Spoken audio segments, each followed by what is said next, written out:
Gumulantang sa buong sansinukob ang pinaka-eskandalosong revelasyon na yayanig sa bawat hibla ng ating kasaysayan at tila isang tsunami na tatangay sa buong Malacanang ngayong gabi. Sa isang hindi inaasahang kaganapan na tila kidlat na tumama sa gitna ng katahimikan, lumabas ang mga ulat na huling-huli sa CCTV ang Pangulong Bongbong Marcos at si Franz Castro na lihim na nagtagpo sa isang selyadong silid ng isang mamahaling hotel sa gitna ng kadiliman.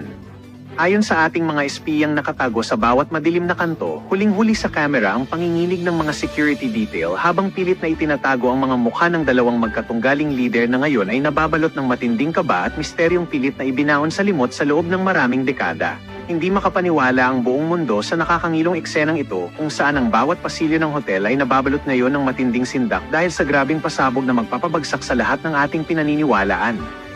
Ayon sa mga saksing nasa loob mismo ng mga selyadong pasilidad, tila tumigil ang pag-ikot ng mundo nang lumabas ang mga footage na nagpapatunay di umano sa isang lihim na alyansang pilit na itinago sa ilalim ng mga selyadong dokumento at bakal na ngayon ay hawak na ng mga otoridad. Ang bawat sulok ng politika ay tila naglalaway sa takot dahil salamat na hindi na kailanman mabubura ng anumang yaman habang ang buong Pilipinas ay nananatiling tulala at nagugulantang sa bangis ng kaganapang ito na pilit na binubura sa internet. Ito na nga ba ang huling kabanata ng isang matikas na pagpapanggap o ito ay simula lamang ng isang madugong labanan sa kapangyarihan kung saan wala nang sino mang itatangi sa lupit ng tadhana at ng batas na walang kinikilalang posisyon.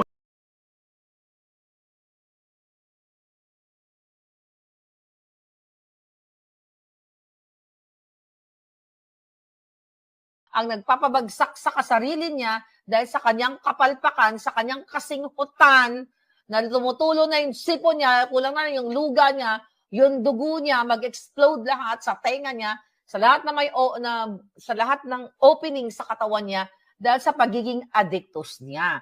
Reason ito, alam mo, ito yung ginagawa nilang self-co data, okay?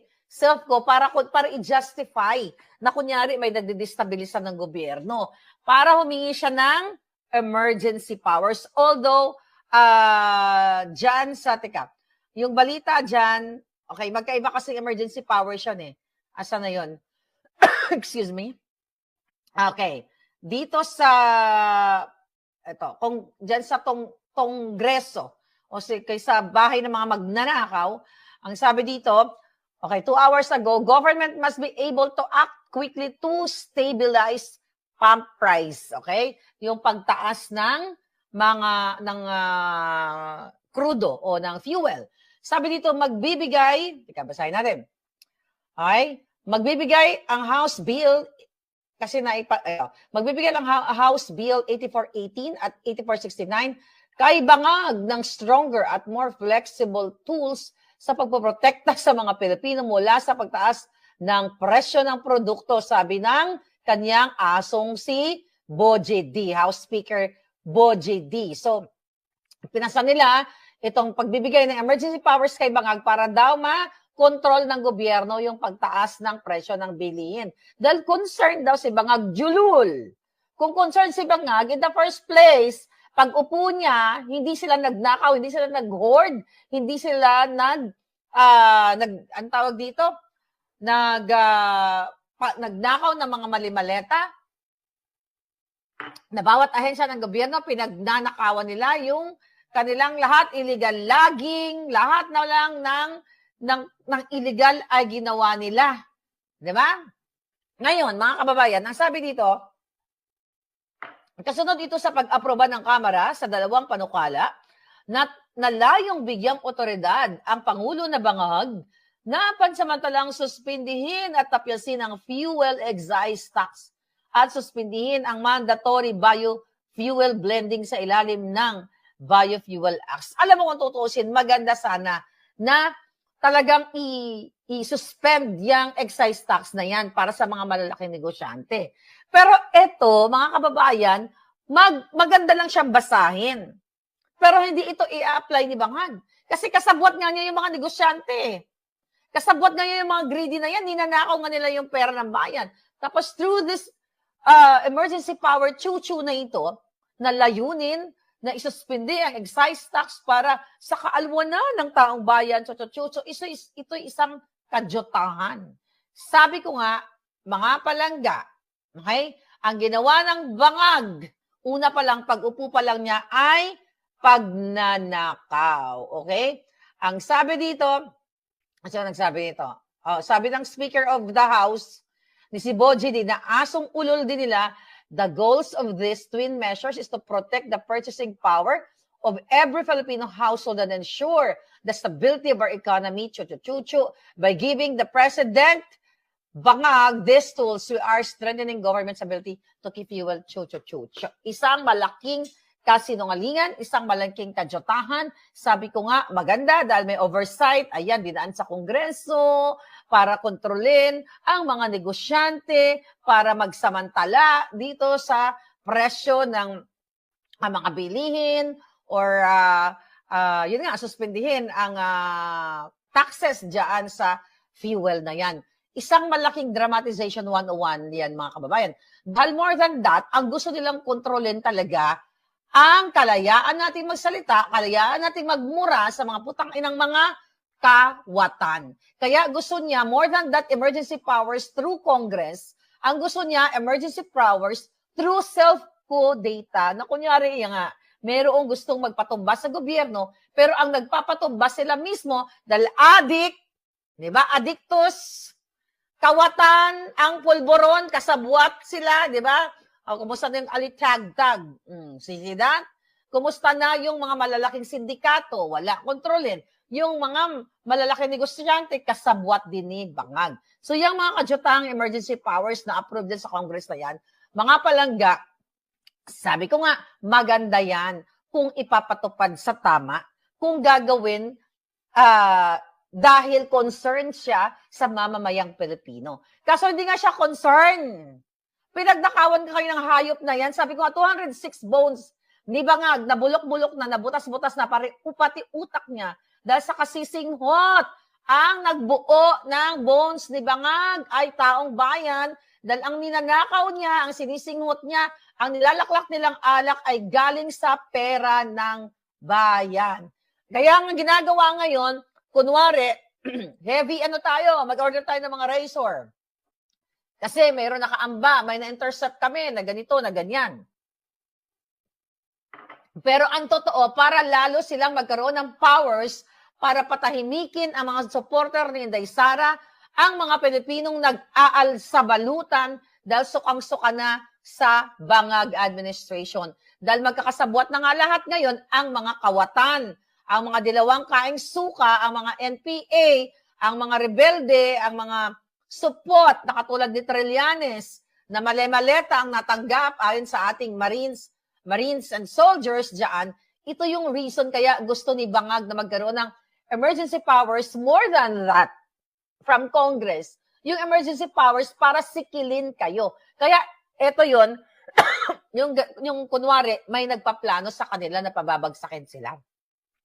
And another thing, nakita nila yung Pulse Asia survey na bagsak si Bangag. Di ba? Noong mga nakaraan, nag-negative pa nga. Ito the lowest level. Okay? So ngayon, bagsak pa rin. So ito ay patunay na mga palangga, yung kanilang mga galawan, okay? Para ikaw, ako, pwede nilang sikilin, pwede nilang arestuhin pag nagdadakda ka. Kasi nga, parang martial law na, undeclared martial law lang. Pinatatahimik na nga, di ba? Yung mga media ngayon, bakit sinasabi nating tahimik sila? Kasi nakatanggap sila ng male-maleta. So, ang palalabasin nila tayo ang destabilizers. Palalabasin nila ang mga supporter ni Sara Duterte, palalabasin nila ang mga Pilipino na nag-aaklas, nag-aal sa balutan, dahil dito sa kahayupan ng mga Bangag, tayo yung nanggugulo. Pero ang kung tutuusin, sila ang nanggugulo, sila ang nagnanakaw, dahil in-expose sila ang mastermind. Si Bangag ang mastermind ditong self-ko na ito. Na kunyari, sige, may na-intercept tayo, pero guluhin natin ang mamamayang Pilipino para ma-justify natin na mag-declare tayo o bigyan ako ng emergency powers to control the what? Ang emergency power na gusto ni Bangag, to control the budget. Para gusto nila, kunyari, may control para daw ang presidente ay may control para sa pondo ng bayan para mailaan sa mga mamamayang kaluluoy. Ito'y lahat kadyotahan.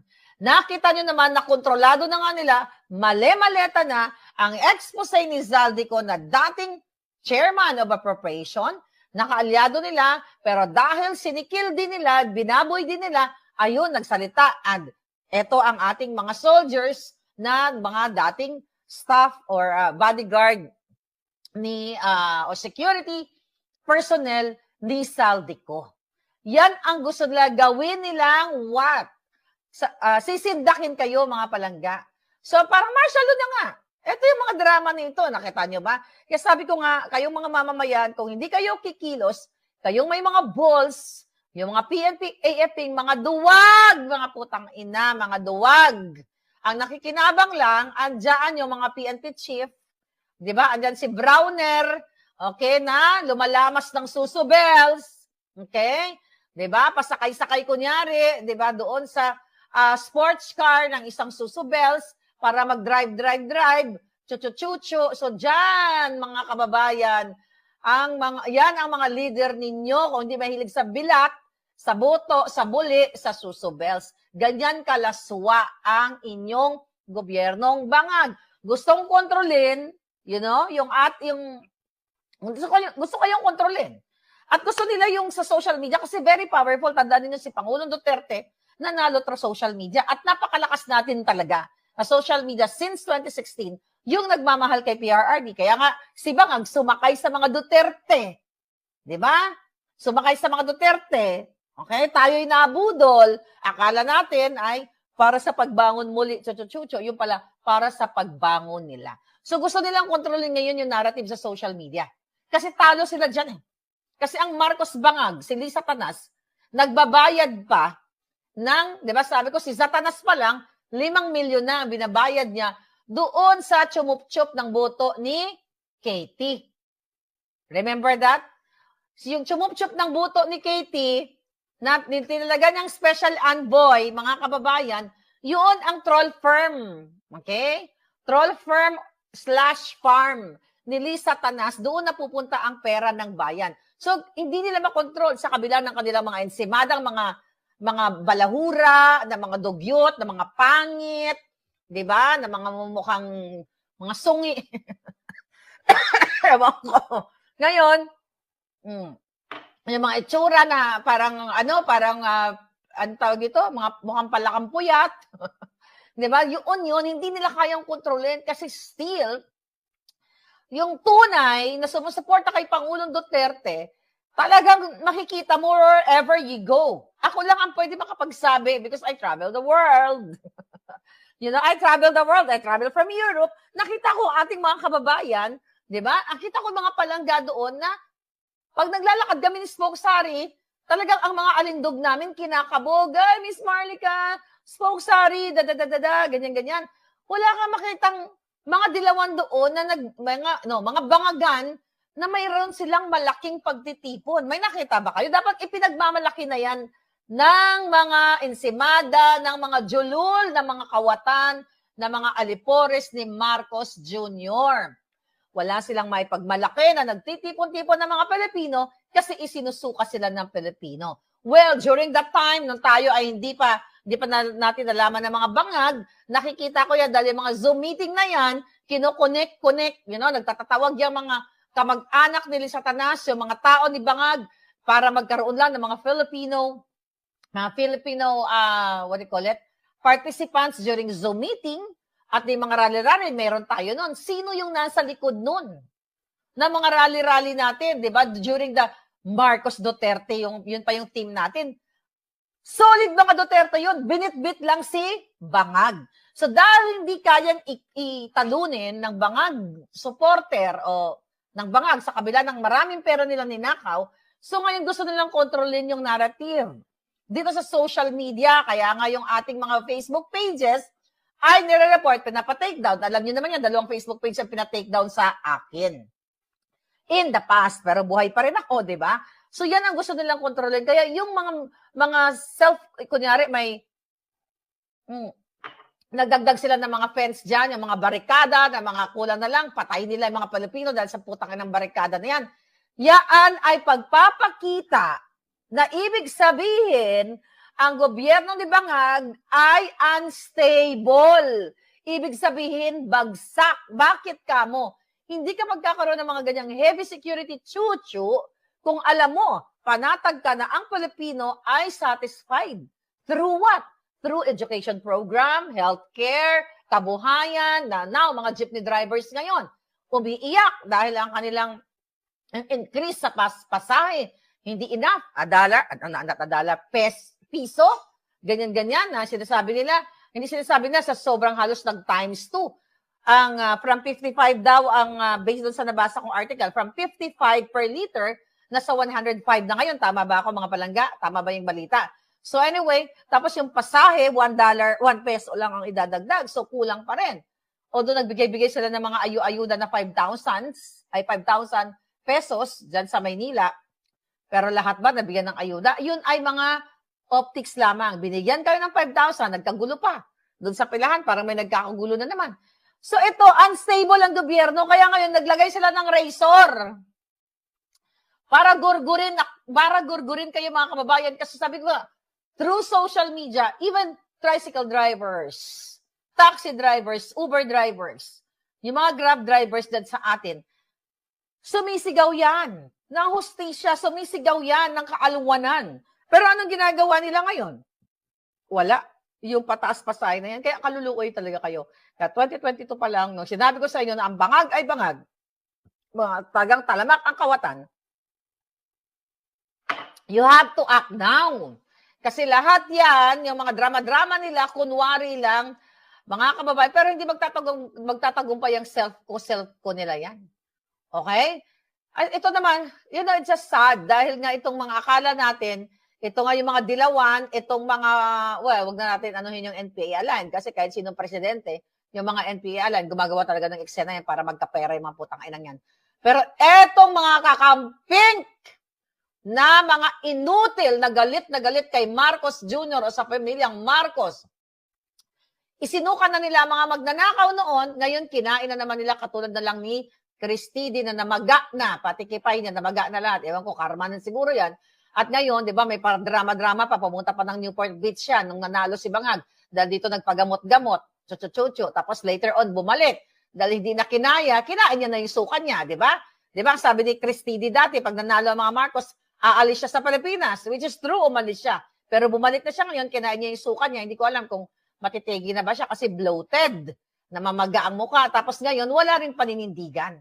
Kaya yung mga putang inang yan, yung mga Aquino na yan, lahat yan, mga salot din sa bayan. Kasi niloko kayo. Yung mga nag-edsa-edsa na nagmamahal kay Ninoy. Niloko kayo. Galit na galit kayo kay Marcos. Sa mga Marcos ang pumatay sa Aquino. Ganyan-ganyan kay Ninoy. And now, yung anak niya na nagsabi na pumatay ang mga Marcos, pamilyang Marcos sa kanyang tatay, ayon ang bilat niya. Kasama na ang bilat ni Satanas. Kaya ngayon, magkamukha na silang bloated. That's what you call karma, girl. Okay? Kinakarma talaga ang mga sinungaling. Remember that Cristidi, ipapapatay pa si Palsis, yung kapatid ng isang ulol na Palsis. Bloated na rin yon. Okay, mga kain suka. But ganun pa man, mga kababayan, okay, eto yung ginagawa nila dahil malaya tayo sa social media, o ginugurgur tayo. Sabi ko, ako ilang beses ako ginugurgur. Diba? Marami akong buhay. Kung may siyam na buhay ang pusa, di ba? Mas marami ang buhay natin sa social media kasi pwede lang tayo mag-create, di ba? The problem, eto ang gusto nila ngayon palabasin.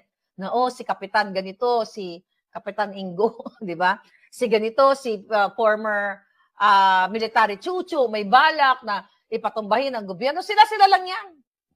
Dahil mga kababayan, hindi mo na kailangan patumbahin ang gobyernong tumba na. Paano mo papabagsakin ang isang adiktos na presidenteng adik na tumutulo na lang sa UN yung kanyang utak? Sabi ko nga, cerebrospinal fluid yata yung lumabas sa kanya. Hindi suuhog. Dahil baka butas na yung utak niya, mo payatot, anytime babagsak na yung putang inang yan. Diba? Magugurgur na yan. So yan ngayon. Okay, yan ngayon. Ito naman mga media na tatahim-tahimik. I mean, na walang ginagawa na dati ng panahon ni Pangulong Duterte, napakaingay ng mga yawa na binibigyan sila ng laya. Diba? Lahat sila, dilawan, pulahan, dilawan. Kahit anong klaseng kulay ng panahon na yon, hinahayaan ni PRRD na magkaroon ng malayang pananalita ang mga rebelding komunistang binelcome pa niya sa Malacanang. Binigyan pa ng pwesto na baka sakali na magkaroon ng unity, tunay na pagkakaisa. Ipinalibing ang ama ng mga magnanakaw, di ba? Pero ang mga traidor, ang isinukli kay Pangulong Duterte, ay kinidnap ng mga hayop. Kaya naman, mga kapalangga, sabi nga, it's good thing na may isang Japanese researcher na nagsalita, excuse me, nung March 11 about it. So good yan. Yun yung mga gandang development. Pero ganun pa man, sa bayan natin, okay, yung self-co data na yan, yan ang gustong i-push ng mga bangag para kontrolin, para pigilin ang inyong malayang pagsasalita. Baka nga yung Facebook o yung social media, pag nagkaroon ng emergency powers, chuchu si bangag. You know, kaya sabi ko nga sa mga kababayan natin, whether ano man ang political color niyo, if you love your country, manindigan kayo. But I don't know kung kailan kayo manindigan. Kayo naman ang naghihirap. Diba? Lalo na ngayon sa gitna ng gyera. O, ang mga OFW nagsiuwian. O, ilan magkano lang ibibigay sa inyo, kayo mga OFW? Kung wala kayong savings, for sure, naniniwala ako na majority sa OFW ay walang savings. Bakit? Pag sweldo ni OFW, padala agad. Pagbayad sa bahay, sa kuryente, pag aral ni ate, kuya, ni bunso. O, saan kayo ngayon palangga? Nga! Magkano ibibigay sa inyo ni Bangag? Kung meron ibibigay. Kasi, yung unang umuwi na namatay doon sa Israel, ang binigay lang, ano ang sinabi doon sa balita? Nagbigay ang pamahalaan ng Israel ng financial help dito sa kay, I forgot her name. Pero ang pamahalaan ng mga Bangag ay nagbigay ng dasal. Dasal ng mga demonyo. Nakita nyo? Ang Israel, nagbigay ng financial help. Ang Bangag, magdasal na lang kayo. O, mabubusog ka ba sa dasal? Yan ang sinasabi ko sa inyo, nasa Diyos ang awa, nasa tao ang gawa. Hindi ka pwedeng magdasal-dasal, Lord, ganito, ganyan, ganyan. Then you're not doing something to what? To improve your life. Dito naman, kawawa yung mga OFW natin. O, napauwi kayo ngayon mga palangga. Dahil Bangag ang presidente, ano ba naman bigyan kayo ng mga pangkabuhayan? Kasi kung may pangkabuhayan na ibibigay sa inyo to start, at least man lang tindahan, o anong sari-sari store, whatever, di ba? At least man lang nag-announce. Okay? O binigyan ng tig 50,000 ang OFW para makapagsimula. Or, pwede sanang mag-provide ng livelihood program. Mayroong programa ang mga Bangag na administrasyon, nagkaroon ng mga seminar ng mga OFW sa paggawa ng mga longganisa, paggawa ng mga wine, nag-preserve ng mga what do you call it? Whatever, di ba? Kung ano-ano